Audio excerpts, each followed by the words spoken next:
আসসালামু আলাইকুম ভিউয়ার্স, আপনি কি জানেন আপনার বাড়ির মধ্যে কোন 5 স্থানের জিন থাকে? যদি না জেনে থাকো, ভিডিওটা আপনার জন্য গুরুত্বপূর্ণ হতে চলেছে। তাই বলবো, ভিডিওটা পুরো দেখবেন, তাহলে জেনে যাবেন আপনার বাড়ির কোন 5 স্থানের জিন থাকে। চলো আমরা জেনে নিই সেই 5টি স্থান, কোন স্থানে জিন থাকে জেনে নিই। চলো।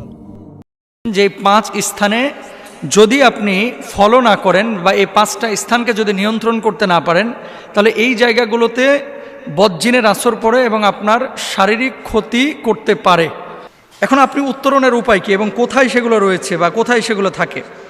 দেখেন, ঘরের এমন কিছু জায়গা রয়েছে যে জায়গাগুলোতে কেউ কোনো দিন শয় নাই, আপনি বিছানা করে রেখে দিয়েছেন এবং ঈদের পরের দিন শুয়েছেন, শোয়ার পরে 1 বছর আপনি ঢাকায় রয়েছেন, আগামী ঈদ পর্যন্ত বিছানাটাকে ওইভাবে আপনি রেখে দিয়েছেন। এইরকম বিছানা আপনারা রাখবেন না। 2 নম্বর, আলমিরার মধ্যে এমন কিছু কাপড় চোপড় আপনারা রাখেন যে কাপড় চোপড়গুলো আপনি খুলেন না সহজে। 5 মাস 6 মাস 7 মাস চলে যাচ্ছে, কিন্তু কাপড়গুলো আপনি খুলে একবার দেখেনও না, ফলো করেন না, তাকান না। যদি এরকমটা হয়ে থাকে, তাহলে আপনাদেরকে অবশ্যই যে কাজটি করতে হবে, এই চাদরগুলো এবং এই ঘরগুলো যাতায়াত করতে হবে, ঝাড়াঝাড়ি করতে হবে এবং ব্যবহার করতে হবে। রাসূল সাল্লাল্লাহু আলাইহি ওয়াসাল্লাম কি বলছেন? পুরুষের জন্য 1খানা চাদর, তার স্ত্রীর জন্য 1খানা চাদর এবং তৃতীয়টি অতিথির জন্য, আর চতুর্থটি হচ্ছে শয়তানের জন্য। সহিহ মুসলিমের কিন্তু হাদিস। তার মানে কি, যদি চাদর থাকে, অব্যবহৃত যদি বিছানা ভাঁজ করা থাকে, নিয়মিত এই বিছানা এবং চাদরগুলো আপনারা ঝাড়বেন। যদি ঝাড়েন, শয়তানের ওয়াসওয়াসা এবং বদজিনের আসর থেকে আপনার বাচ্চা কাচ্চা ভালো থাকবে এবং আপনিও ভালো থাকবেন। এবার আসেন 2 নম্বর, আপনার বাড়ির সবচেয়ে আদর্শ জায়গা বদজিন বা শয়তানের হচ্ছে আপনার বাথরুম। কিছু বাথরুম যেখানে ঢোকা যায় না, আবার কিছু মানুষের বাথরুম আছে বেডরুমের চাইতে বাথরুমটা সুন্দর, যারা রুচিশীল। তো যাদের বাথরুম যত নিকৃষ্ট এবং অপবিত্র, ওই বাথরুমে তত বদজিনের আসর থাকে। অনেক সময় আপনি বাথরুমে বসবেন, দেখবেন কারেন্ট চলে গেছে, বালতিটা নড়ানড়ি করতেছে। অনেক সময় আপনি বাথরুমে বসেছেন, বদনাটা আপনার সামনে থেকে উধাও হয়ে গেছে, অথচ রেখেছেন পাশে, চলে যাচ্ছে। এরকম হয়। এখন এই কথা শোনার পরে অনেক দর্শক অথবা আপনারা অথবা যারা আপনারা রেকর্ড করতেছেন, আপনারা মনে করবেন যে এটা মনে হয় ফাউল কথাবার্তা, এটা কেমন কথা, বালতি আবার একা একা নড়ে কীভাবে? যখন আপনার সামনে ঘটবে তখন বলবেন যে আসলে এটা কিভাবে ঘটে। আর এখন তো সহজ, সিসি ক্যামেরায় কিন্তু এই ধরনের ভৌতিক বিষয়গুলোও দেখা যায়। অফিসে দেখবেন যে চেয়ার রাখা আছে, এই চেয়ারটা একা একা রাত্রিবেলায় ঘুরে বেড়াচ্ছে, এগুলো সিসি ক্যামেরায় দেখা যায় এবং ঘটেছেও এরকম অনেক ঘটনা।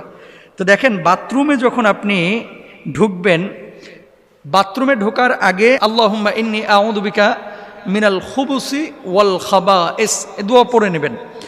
আচ্ছা, এই বাথরুমের মধ্যে কে থাকে? দুষ্ট খবিস প্রকৃতির শয়তান জিন থাকে, জিন শয়তানও থাকে। এজন্য হাম্মামে প্রবেশ এবং বের হওয়ার ক্ষেত্রে আল্লাহ রাসূল সাল্লাল্লাহু আলাইহি ওয়াসাল্লাম বলেছেন, পায়খানার স্থান হচ্ছে জিন এবং শয়তানের উপস্থিতির স্থান।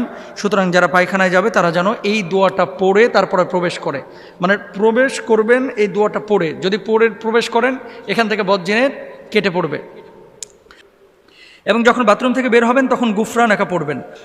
আর বিশেষ করে সন্ধ্যাবেলায় আপনারা জানালাগুলো লাগায় রাখবেন। সন্ধ্যাবেলায় যখন মাগরিবের আজান হবে তার আগে আপনারা জানালা লাগায় দেবেন। আপনারা কি করেন? জানালাটা লাগান কখন? রাত 10টার পরে, অথবা মশা আসলে লাগান, তাছাড়া লাগাইতে চান না। পোকা আসলে লাগান, কিন্তু পোকা মশার চাইতে বড় শয়তান হচ্ছে জিন, যারা বদজিন, এগুলো আপনার ক্ষতি করতে পারে, এটা খেয়াল রাখবেন। 3 নম্বর আসেন, কিছু জামা কাপড় আপনারা দীর্ঘদিন ঝুলায় রাখেন এবং রাসূল আকরাম সাল্লাল্লাহু আলাইহি ওয়াসাল্লাম বলছেন, তোমাদের জামা কাপড় ভাঁজ করে রাখো, কারণ এসব জামা কাপড়ের কাছে দুষ্ট জনেরা ফিরে ফিরে আসে, আর শয়তান ভাঁজ করা জামা কাপড় পরে না, মেলে দেওয়া পোশাক পেলে পরিধান করে। এটা সিলসিলা জাইফার মধ্যে রয়েছে 2801 নম্বর অংশে। মেন কথা হচ্ছে, আপনি যখন কোনো পোশাক পরছেন, এই যে আমি আজকে জুব্বাটা পরেছি, নিয়ে যে আমি ঝুলায় রেখে দিলাম, 7 দিন 8 দিন এটা আর পরি না, এই পোশাকগুলোর মধ্যে ঘাম থাকে, অপবিত্র জিনিস থাকে, অথবা ময়লা আবর্জনা থাকে। এই পোশাকগুলো জিনদের, মানে বদজিনের একটা আদর্শ পোশাক, এগুলো তারা পছন্দ করে, এগুলোর উপরে প্রভাব ফেলে। আচ্ছা, আরেকটা বিষয় আপনাদেরকে বলি, অনেকে চর্বি আপনারা খেয়েছেন, খেয়ে হাতটারে আপনার গামছার সাথে মুছে তারপরে রেখে দেন, এগুলো করবেন না। যেখানে চর্বি, গরুর গোশত খেয়েছে, টিস্যু দিয়ে মুখটা মুছে টিস্যুটা আস্তে করে ওই বিছানার কোনায় ফেলায় থুয়ে দেয়, এগুলো জিনের খাবার এবং জিনেরা এগুলো পছন্দ করে। হাড্ডি চুষে নেহারি খেয়েছে, নেহারির হাড্ডিটাকে নিয়ে যে কি করে, আস্তে করে ওই যে বেডরুমে ঘুমায় এটা জানলার পাশে নিয়ে যেয়ে ফেলায় ফেলে দেয় কাঁঠাল তলায়, এগুলো করবেন না। প্রাণী বা মানুষের মূর্তি পুতুল, যেই ঘরে যত বেশি ছবি পুতুল এবং মূর্তি থাকবে সেই ঘরে জিন তত বেশি ঢুকবে, বদজিন, খারাপ জিন, রহমতের ফেরেশতা ঢুকবে না, এটা খেয়াল রাখবেন ইনশাআল্লাহ।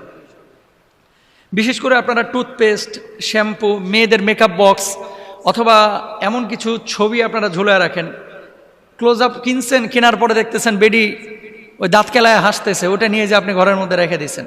আসেন এরকম ক্রিমের বক্সে অনেক সময় মেয়েদের ছবি থাকে, এগুলো রাখবেন না ইনশাআল্লাহ। তারপরে 5 নাম্বার হচ্ছে আগুন জ্বালানোর স্থান।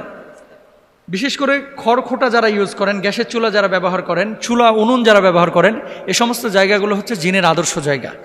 এই জায়গাগুলো কি করবেন, চুলা জ্বালাবার পূর্বে বিসমিল্লাহ বলবেন এবং মাঝে সূরা ফাতিহা লবণ মিশ্রিত পানিতে ফুঁকে ঘর দোর মোছা উত্তম অভ্যাস করবেন। কেমন? যখন আপনি ঘরে মুছতেছেন কি করেন, স্যাভলন পানি দেন তারপরে মুছেন, তাই না?